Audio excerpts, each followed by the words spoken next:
Viu? Sim. Mães aceitarem Ajuda. E outro lado, eu não queria ajuda. Aham.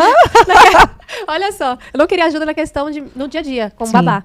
E foi algo que eu vi que eu já estava muito cansada, que estava afetando minha saúde mental. E vai afetando a gente com a gente mesma, a gente com o marido, a gente com a mulher da casa, né? E vale pontuar que isso é individual de cada uma. Cada uma vai aguentar uma certa pressão, vamos dizer assim. Sim. E como você disse, saber se conhecer e falar, ei, peraí, aqui o negócio começou a desandar, é uma forma de ser humilde.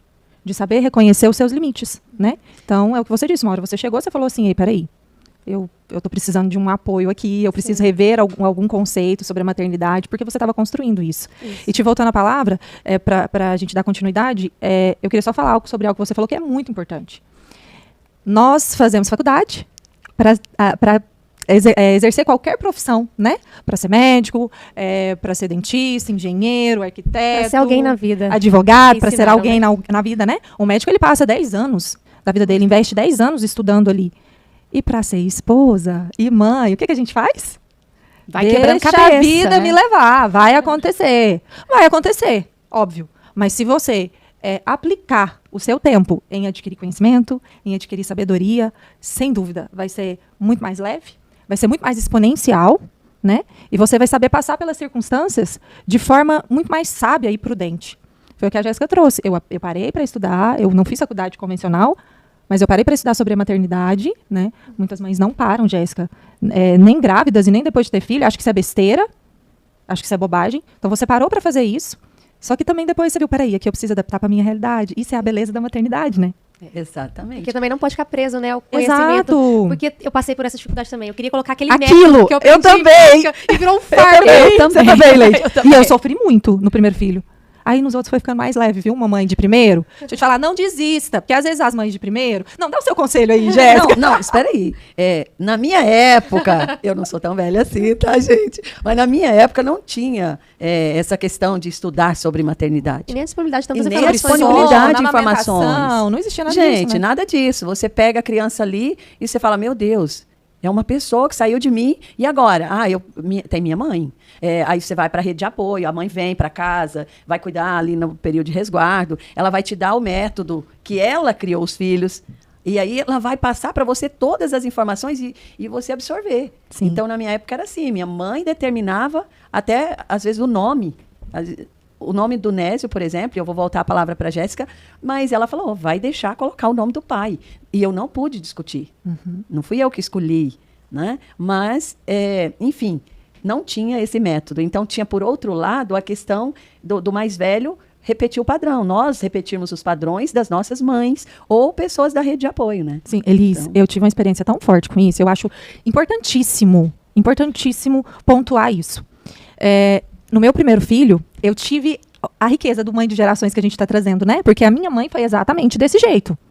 A minha avó e as minhas duas avós que cuidaram de nós e dela. Gente, elas não deixaram minha mãe lavar o cabelo por 40 dias. Nossa. Porque não podia. Minha mãe disse que... Você passou por isso? Não, mas eu fui rebelde. Eu lavei por 8 dias. Minha mãe disse que quase enlouqueceu. Quase Mas por enlouqueceu. 8 dias eu não lavei o cabelo. Não. Olha isso, pensa. Meu Deus, que loucura. Então, assim... e minha mãe respeitava muito elas, e elas eram maravilhosas, né? Eu ainda tenho uma avó viva, mas elas eram avós maravilhosas na minha infância, assim. E quando eu tive meu primeiro filho, eu tive um conflito muito, muito grande. Porque a minha mãe veio com essa expectativa, que ela faria comigo, assim como as minhas avós fizeram com ela. Só que a minha geração, a nossa geração, é uma geração de mães que ouvem muito mais o pediatra do que a avó. E acaba desrespeitando as avós. É verdade. A minha mãe se sentiu muito ferida, porque coisas simples que ela falava, nessa primeira fase do meu primeiro filho, eu fazia o quê? Eu falava, não vai ser desse jeito. Cortava, não tive sabedoria, Leite, não tive. Não sei se é só no primeiro filho. A gente quer fazer tudo tão certinho. Perfeito! Tão perfeito. Eu quero ser a melhor mãe, uma vez exato. A intenção não era de magoar, mas era de fazer o melhor. Então, se o pediatra dá essa instrução, por exemplo, pediatra, chá? De jeito nenhum. Não tô entrando aqui, viu, gente? Se é certo ou errado, você faz. Mas o pediatra falou, de jeito nenhum vai dar chá. De jeito nenhum. Minha mãe dava chá pra mim, um monte. Ela dava chá com açúcar, né? Adoçado. Não, pensa. E aí, ela queria dar chá pros meninos e eu, não vai dar chá de jeito nenhum. Enfim, foram vários conflitos, até que em um determinado momento ela falou pra mim, a gente teve uma conversa muito séria, e naquele momento, tanto ela se alinhou a mim e respeitou a minha maternidade, quanto eu me alinhei a ela e respeitei que ela é a avó e que eu tenho muito a aprender com ela.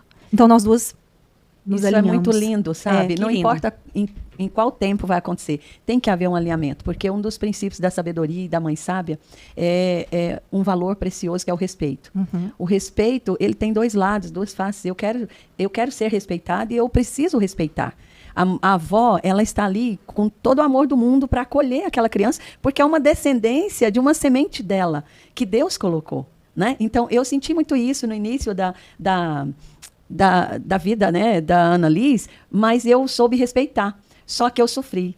Sim. Eu sofri calada, porque... Quero saber mais disso. Fale mais sobre isso. Eu queria me aprofundar, eu queria estar perto. Mais presente. Queria Mais apoiá-la. participante. E aí eu pensava, mas eu como sogra, e para vocês, sogras, respeitem as suas noras, porque Uau, você vai isso ganhar é o coração rico. delas. Uau. E aí eu esperei o meu tempo. Eu falei, ela tem a mãe e tá tudo bem. Eu vou ficar de lado, mas eu vou ficar aqui, aguardando. Ela sabe que pode contar comigo. Ela sabe que pode contar, mas talvez ela não soubesse, tá? A gente precisou, e voltando ao que você disse, nós precisamos conversar, nós duas. Conversar. E alinhar. Quando nós alinhamos, aí eu sou rede de apoio para ela, eu posso desfrutar dessa descendência tão linda, tão preciosa, sem ultrapassar. Porque ela Exato. sabe que pode dizer para mim, com amor, com respeito, Isso. aquilo, a forma que ela quer criar a Ana Liz. Isso é lindo gente. demais. Não, a Elisa Nossa. é uma sogra maravilhosa. E eu admiro Eu tenho muito uma nora, forma e a dela. nora A nora é maravilhosa gente, também, presta né? atenção Sem aqui, dúvida. hein? E assim,